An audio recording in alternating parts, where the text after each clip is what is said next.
Good evening, friends. So, today we are going to talk the second part of this new education policy. अब यहाँ पर आप देख सकते हैं कि हमारा जो न्यू एजुकेशन पॉलिसी था, जो मैंने आपको कल भी बताया था कि 5334 के स्ट्रक्चर में हो गया है, जिसमें strong base of early childhood care बनाने की बात भी की गई है, जो एज 3 से स्टार्ट होता है।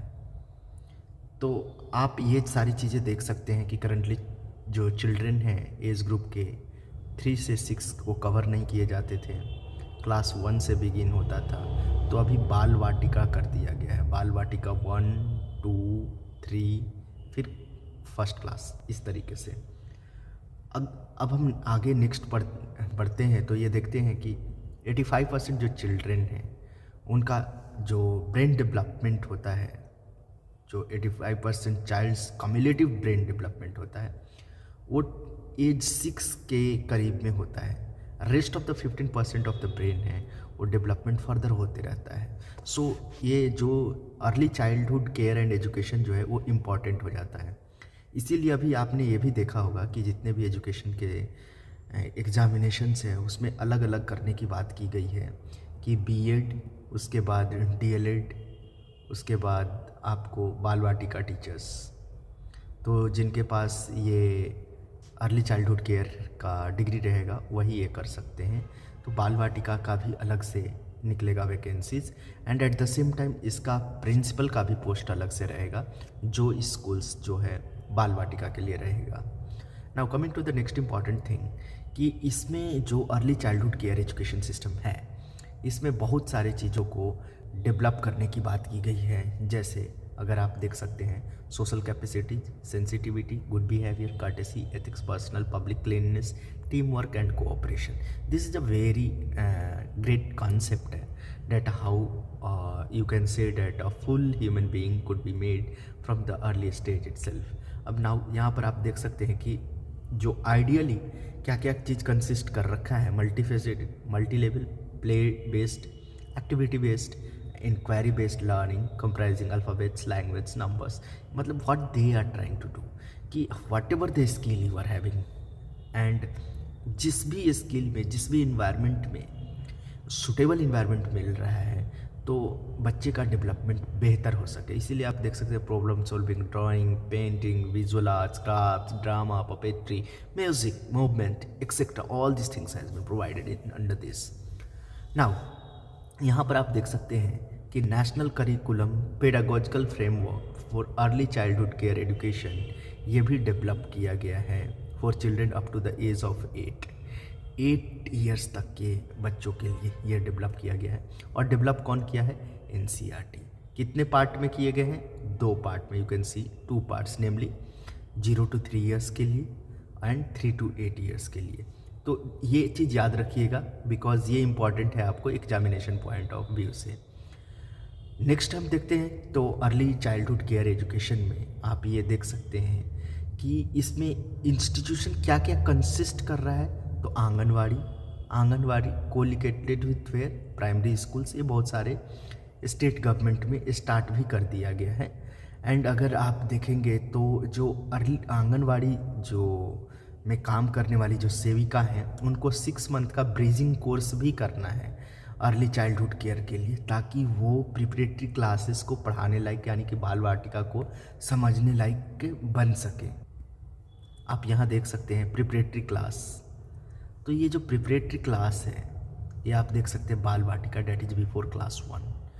तो ये क्वालिफाइड टीचर होने चाहिए, ये इन्हीं लोगों को ये जॉब मिलेगा। हाँ, in case BEd in early childhood care जो कर रखे हैं उनको भी ये जॉब मिलेगा।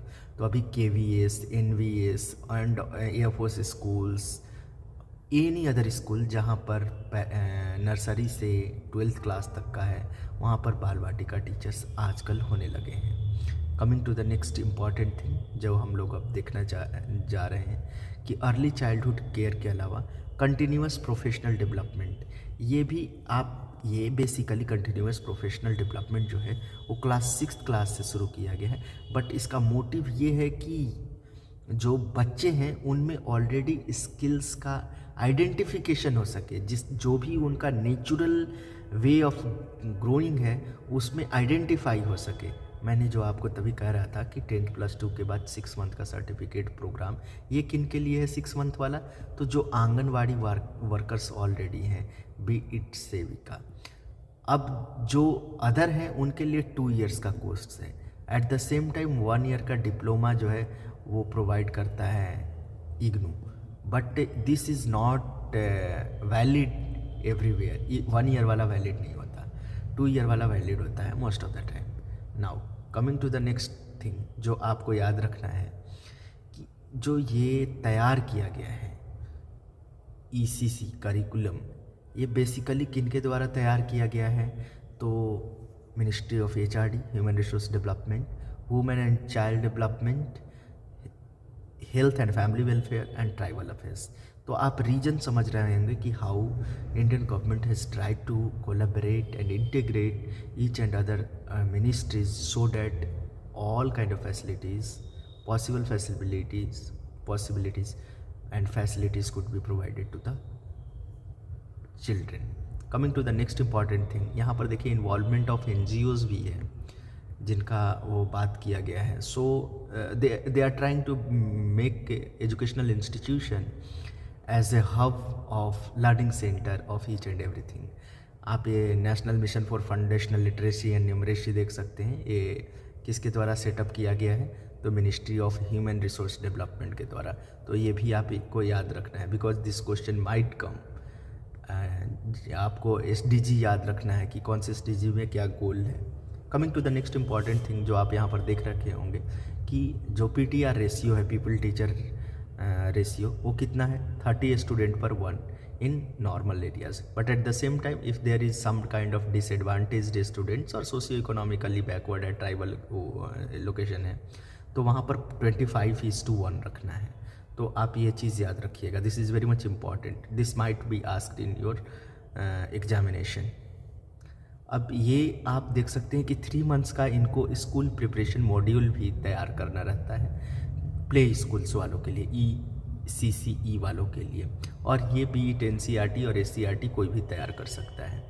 नाउ दीक्षा, ये याद रखिएगा, इसका फुल फॉर्म बहुत बार पूछा जा चुका है ऑलरेडी कम्पिटिटिव एग्जामिनेशंस में।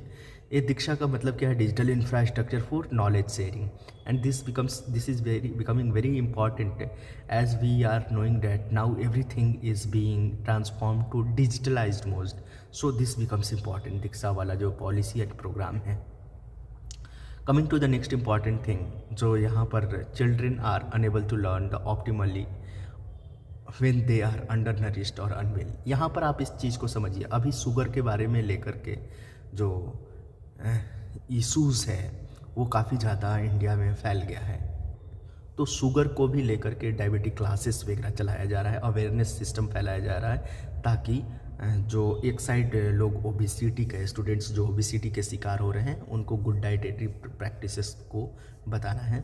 अनदर साइड हमारे बहुत सारे जो स्टूडेंट्स हैं जो ऑलरेडी आपने ऊपर में डाटा देखा कि around 16% of the students are facing the challenge of undernourishment, तो ये एक चैलेंज है। तो इस चीज़ को भी mid day meal and other programmes के थ्रू कब करने की भारत सरकार कोशिश किया है। अगर आप यहाँ पर देखते हैं कि जो हमने ऑलरेडी आपको दिखाया था कि SDG का जो प्लान है, तो टिल 2030 तक हम 100% gross enrolment pre school and secondary level school में करना चाह रहे हैं, ट्रांसफॉर्म करना चाह रहे हैं। तो दिस इज़ इम्पॉर्टेंट, ये आप याद रखिएगा, ये पूछ सकता है आपके कम्पिटिटिव एग्जामिनेशंस में। Coming to the next important thing जो अभी खास करके स्कूल सोशल वर्कर साइकोलॉजी का बात किया गया है, continuous work school continuous work with students parents, इन सारे की चर्चा किया गया है। तो ये आप देख सकते हैं trained school social worker, basically school में भी सोशल वर्कर होते हैं, and at the same time counsellors. तो जो भी लोग साइकोलॉजी की वो ले रहे हैं, ग्रेजुएशन कर रहे हैं या मास्टर्स कर रहे हैं, they will be in advantage B it whenever, जब भी इसका वैकेंसीज आएगा। तो this is very important for everyone those who are willing to join the educational setups. Now coming to the next important thing कि अभी दो mode के education है, open and distance mode learning. This has also becoming very much important. और ये जो है open and distance mode of learning, ये स्कूल एजुकेशन के लिए है। जिस तरीके से आपने नाम सुना होगा इग्नू, तो this is for UG PG research and all, but at the same time NIO is for school level. Coming to the next important thing जो आप लोगों को पूछा जा सकता है, अभी स्कूल्स को क्या है कि अलग अलग मॉडल में डाला जा रहा है और पब्लिक फिलेंथ्रोपिक पार्टनरशिप या PPP मॉडल में भी लाया जा रहा है। जैसे अभी आपने देखा होगा कि बहुत सारे सैनिक स्कूल्स जो फॉर्मेशंस हो रहा है, जो मोर देन 63 हो गया है। एंड इसमें आप देखे होंगे कि 36 के बाद अराउंड ये मान के चलिए कि 25 जो स्कूल्स हैं वो PPP मॉडल का है। तो ये आप याद रखिएगा। Holistic and integrated enjoyable engaging learning, ये बहुत इंपॉर्टेंट चीज़ है जो बहुत कम लोग समझ पाते हैं कि what is this holistic education. Holistic education का मतलब ये है कि हर टाइप की चीज़ों को इंक्लूड करना। There should not be a strict division of science, social science और कॉमर्स, ये ऐसा कुछ नहीं रहेगा।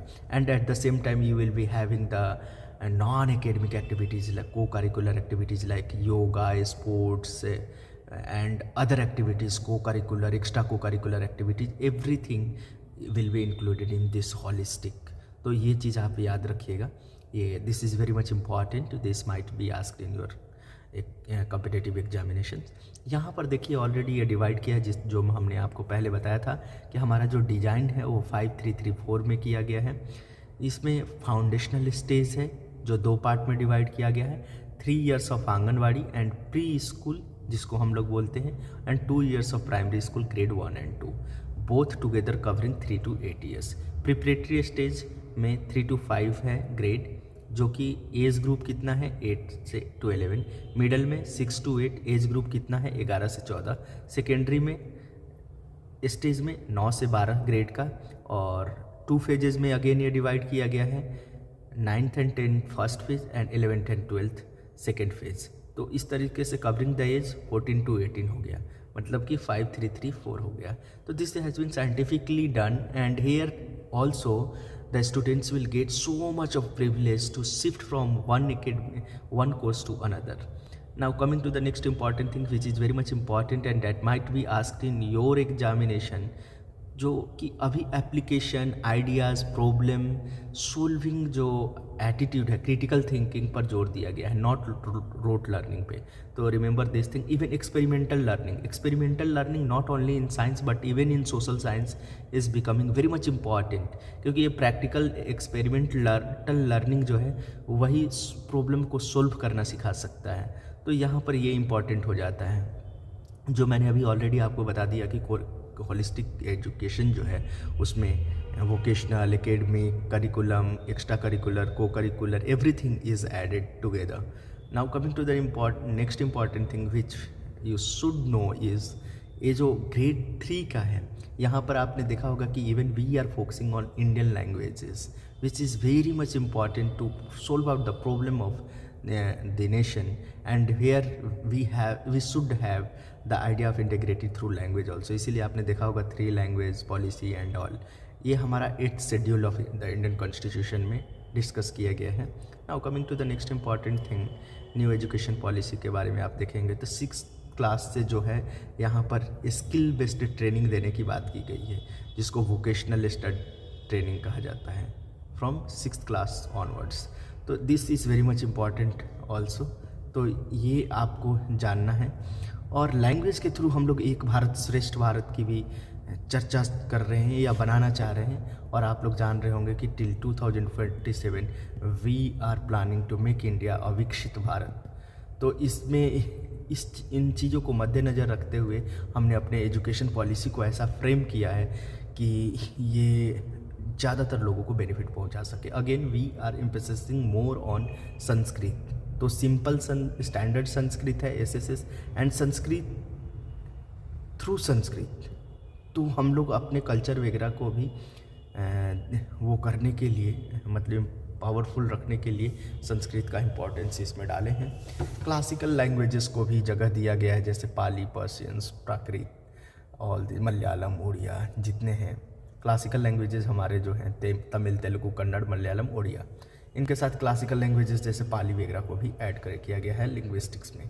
Coming to the next important thing कि हमने फॉरेन लैंग्वेज को भी इसमें जगह दिया गया है, जैसे Chinese, Japanese, Portuguese, French, Russian etcetera. Indian sign language again becomes very much important among those who are specially challenged, specially abled mind and brains. ना एक जो करिकुलर एक्टिविटीज़ है उसका इंटीग्रेशन किस चीज़ के थ्रू किया गया है, तो सब्जेक्ट, स्किल एंड कैपेसिटीज़ के थ्रू। तो try to understand this and even here constitutional values has been become very much important to give an inspiration to the students through which they can do better work. यहाँ पर देखिए global citizens की भी बात की गई है, design thinking, holistic health, organic health and at the same time environmental education, global citizenship education and all this becomes very much important and this is very central to our new education policy NEP 2020। तो आप इन चीज़ों को याद रखिएगा because ये questions में आपको पूछा जा सकता है। यहाँ पर आप ये देख सकते हैं कि जो न्यू एजुकेशन पॉलिसी है वो हर एक ग्रेड में, अलग अलग ग्रेड में अलग अलग चीज़ों को सिखाने का कोशिश किया है और एक बैकलेस डेज मनाया जाता है 10 डेज़ का। इस 10 डेज़ में students will be taught about the internship, जिस भी फील्ड में वो करना चाहते। देखो 10 डेज़ का ये है, ये बैकलेस डेज में।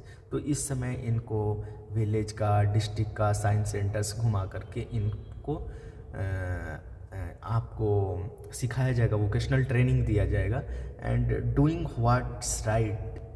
ये एक अप्रोच है, प्रैक्टिस है थ्रू विच स्टूडेंट्स को एम्पावर किया जाएगा कि आप वो चीज़ों को समझें। यहाँ पर फिर national curriculum framework for education, school education, ये आप याद रखिएगा। ये कि कब से 2020-21 में लाया गया ताकि जो है बच्चों का परफॉर्मेंस और उनका सिलेबस, ये सारी चीज़ को अच्छी तरीके से बनाया जाए ताकि जो स्टूडेंट्स हैं उनकी प्रोडक्टिविटी एंड परफॉर्मेंस बढ़ सके। तो इसके बाद अगर हम ये देख सकते हैं कि 11th-12th वाले बच्चे जो हैं उनको बोर्ड एग्जामिनेशंस में भी अभी परिवर्तन किया गया है, 2 times 12th बोर्ड देने की प्रावधान रखा गया है। तो ये यहाँ तक हम लोग आज कवर करते हैं। Next will be covered in part 3rd of the lecture series. So we will stop here only and thank you for watching this wisdom tree. Kindly subscribe the channel so that we could get motivation to make all such videos which are very much important for education. Thank you for watching wisdom tree and once again I am requesting you all to kindly subscribe the channel and spread among your families, friends and colleagues. Thank you.